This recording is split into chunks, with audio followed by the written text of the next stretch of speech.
see happening in mass media as far as how these artists and their music are covered, and what impact do you think their portrayal by the media has on society as a whole? That was a deep question.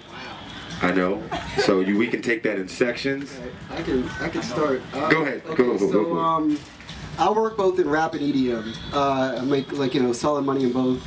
The rap EDM synergy is a strange thing because I feel like when rap hit a certain point in the mid-2000s where the finances were so high, it was followed by a deep decline, and that came along at the same time as EDM shot through the roof. We're just at the start of where this is headed because the economy's not going anywhere anytime soon. It's a thing we can't get out of the way of. And for rap to remain relevant and to remain an income leader for labels, especially on the mainstream side, that's where the money is and that's where the interest is going to be. I think that people are now being more honest in music than ever, especially in rap. So it's just people got to adapt to it different. Rap has been one of the most fabricated genres. People just talk about things that just don't really happen in reality, almost in a sense, in my opinion. And I think that people like Kendrick Lamar and people like Kid Cudi and people like Lupe Fiasco, they really made a lane for people that can be honest in their rap. The power that rap has merging with EDM is a good look. I think it's something positive, and I think that's something that journalists and writers, if you have a blog or if you have a website, that you should just really just get a $20 megabus ticket and go to New York and go to a Webster Hall and see these EDM events that they have. It's insane. And you never know who you see in there. You can see Fabulous in there, and you can see Kendrick Lamar there, you can see J. Cole there. Everybody's really embracing that lane of music because it's honest, and I think if rap really dabbles in that a little bit more, I think it'll have a great impact. Mr. PatisDope. I mean, at the end of the day, it's about money. Miley Cyrus made money. Twerking made money, at the end of the day, we going to the concerts to see her twerk. The white people, I mean, that's what it's all about. They can't hear what you said, bro. What you said? No. That's why they don't like him now, because they all about his money. At the end of the day, the white people spend the money. Yeah. At the end of the day, the white people come to the concerts. Mm-hmm. I mean, no disrespect or nothing, you know what I'm saying? But at the end of the day, when Miley Cyrus crossed over and started twerking, it got us hyped. It got us talking. Sex sales. Anybody else have any alternative viewpoints? Yeah, we're gonna let Bird go next. Well, I really think, for me, or my opinion is, I think hip hop, or if we're just talking about music in general, it has always crossed over. You can look back to Run DMC when they did the Aerosmith record, or what you guys are calling EDM, my parents called it disco. So I just think just right now at this time that's hot because our youth are into experimental music and experimental things. I think anytime you put something different, like Ray Charles did gospel, it woke everybody up. It was something new.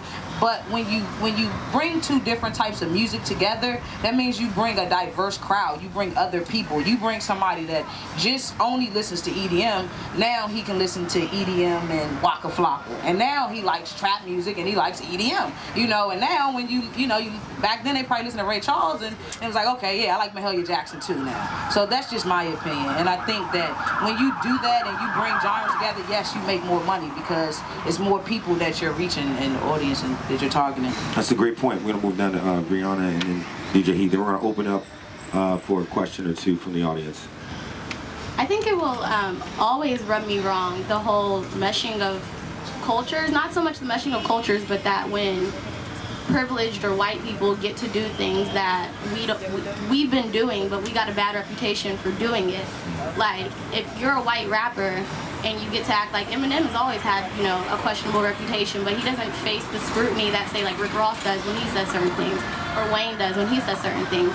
Black girls get, looked at crazy if you're twerking, oh, she's ghetto or she's trashy, but Miley doesn't, and it's oh, twerk, so I don't like the double standard that comes with it. It's always nice to share and learn about other cultures, but I don't know, the mimicking is just, without context, it just rubs me wrong. Thank you. Ms. Mosley. Praise the Lord, everybody. Praise the Lord. Thank you. It is Sunday. Before I answer the second part of the question, to go back to the first part about how mass media is adapting and changing because of the genres bending with the rap and trap and EDM and any other name that you want to give it to, it is definitely forcing mass media to change how they cover music as a whole, because now, at one point, publications and blogs and other magazine sites were just genre specific. It was just, okay, this site is all about hip hop and nothing else. This site is all about dance music and something else. But it has crossed and mixed that you have to cover everything because it's all bending together. A prime example of that is here in DC with the Trill Electro Festival. Like, who would have thought that a lineup like that would ever exist? Ever. And it's working. Maybe as little as 5-6 years ago it wouldn't have worked, but music changes. That's is causing everybody to change. Even with Time Magazine doing something about covering what does Bay mean. That's because things are crossing over, with music. It's always been like that. Back in the day we used to be scared to say that you like something else other than rap. But now everybody's proud to say that they listen to something different. Make some noise for our panelists. We're going to open up the floor. Anyone have any questions? Are you going to direct it at one specific panelist? This is for Pat. Do you think someone can really do something for love if money's the motivation? Do the labels love the artist? Did the label love Chief Keef to give him that money? Did the label love Trinidad James? No. Did the label love Trinidad James enough to yo, Trinidad, we'll pay for your apartment, we'll keep you, but they humiliated, and he humiliated himself because they dropped him. All right, so do the Indiana Pacers love Paul George to sit in there every day and tell him that you got injured, but we're not going to put nobody else in your place? I understand the business. So then let me ask you this: does the money help separate who you decide to use, or even if the money, let's say I'm an artist and I'm willing to pay to have my music on your site, okay, do you still just take anyone that's willing to pay, or do you listen to the music? Is it like, all right, if he's good and I believe in that, like? And we could go all the way back to the Shy Glizzy interview. Nobody did numbers like that 3 years ago when I first interviewed Shy Glizzy. You know what I'm saying? Nobody believed in him. He had no hits. You know what I'm saying? I did that for the love. Fat Trail did numbers. If I'm not mistaken, I went to Fat Trail, we did that at Bowie State with a blue camera.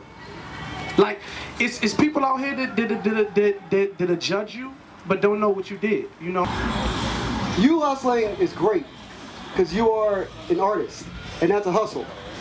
When the internet gets involved and you got the journalists hustling as hard as you are, we're sharing the same lane. That's not okay. Let's break it down, though. Yeah. We're not. See, the thing about this, you get paid by your job to do what you do. Right, so. Right? They getting paid. Not always. Not always. Monetize your dreams. Is that not the reason why we do this? It's the music business, not the music hobby. If you can't pay to play, then you gotta grind and show your way. Either way, you gotta do something to prove yourself and show that you. I can throw a stone and it's like a million rappers before it hits the ground. So why would you not pay your way? How will you stand out? Why would you want to rely on the record company? I'd rather pay him so that way I won't have to be indebted to them. I know that, hey, now he sees what I do, he sees my grind. He might feature me again for free. That's what you're supposed to do. You pay your way first, then the game starts paying you. Simple. That's where you got the game twisted. It's not like that. So if I'm paying him to play, right, it's because I want other people that do not know me to read them. So that way somebody like you can read his blog and feature me. But I'm for gonna free. use an example. This is just an example. But if Pat is Dope ranks 20 million and all of the sites, who is seeing you?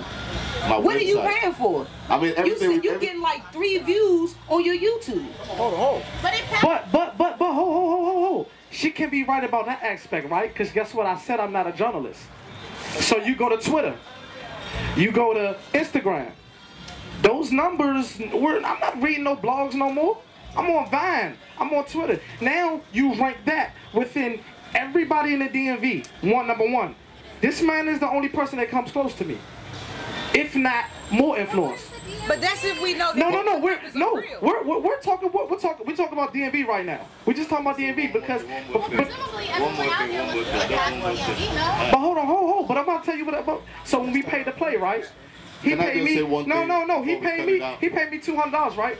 You know what? I put my email right, and I go to 5, 6 different states. That's my cameraman. We doing 2 stacks in Charlotte, North Carolina. This is not a blame game. Sorry, no I don't one's want knocking anyone's hustle, get it how you live. But an actual cosign is different than a paid cosign. Like, if he doesn't really like your music, but you drop 500, what is he actually gonna say? Like, it was cool, I guess. Like, genuine like following is different than paid following, and it will get you so much further. If you want to pay, see how far you get. That's it. So with the entrepreneurialism that technology has enabled, there is both an exponentially increasing flood of artists and their music, as well as competition when it comes to media outlets balancing their need to financially survive, giving the people what they want, quote unquote, and serving as curator or gatekeeper. How do you balance those needs and decide what music and artists to expose to your audience? We're at a point right now with journalism and entrepreneurship where, like I said, I respect you, Pat, but I don't want you in Money Green Entertainment's lane. There's going to come a point where a label is going to want to sign you more than any of these artists. And that's the point. No, but that's not the point, though. You're not an artist. You have to sign the artist unless you want to be an A&R, but I know you don't want to be an A&R because that job sucks. You want to be an artist because you want to expose people. Well, you're in an industry where you can make money on yourself. You don't need a label. You don't need a person. I'm giving you. He just gave it up. He just said it. So You gotta speak into the mic. Speak into the mic. Speak into the mic. Yeah, y'all are not puppets. we're not puppets. Like if 95.5 came to me and was like, yo, I want you to do the radio, yo, I would have a whole list of stipulations like, yo, can I play this? Can I play this? Like, no, no. they're gonna let you. No. They're gonna let you. Don't worry, because a label's gonna sign you. Exactly. And that's gonna be the choice. She has no choice in it. She's an independent actress at this point. Exactly. But question, do you think it's more situational? It's kind of on a case-by-case basis than in general that, okay, this person is not doing this and this person is doing this. Mm-hmm. Is it always that way, or is it just a situation that just happens to fall into a person's lap at a given time? A lot of times it falls into a person's lap, but a lot of people work hard. Yeah. You know what I'm saying? A lot of you can look at me right now and be like, yo, he don't put in no fucking work. He got girls, he got this tweeting this. Come on, dog, I put in more work than a lot of people that got a 9 to 5. And that's why you're gonna get a deal. Like, I did something crazy when I was in college. I had a full Army ROTC scholarship that I gave up that scholarship. I'm paying it back now because, you know, I was supposed to go to the military because I didn't want to go to the military. I was like, I want to do music and go on the radio. At that time, when I gave up that college scholarship, my family thought I was on drugs. Why are you giving up a free scholarship, a free ride through college? But I had to tell them, look, believe in me, this is what I'm going to do. Like, I'm going to make it. I'm going to be on radio. Like I told people, I knew since I was 13 years old that I wanted to work at WPGC. I knew that since I was 13. I'm about to be 35 this month, and I'm going on 11 years working at PGC because I had that belief. Make some noise for our panelists, please. Miss Angela Berg, keep that applause going. We have Mr. PatisDope, Matt Talley, MarcusDowling, Brianna Younger, and DJ Heat.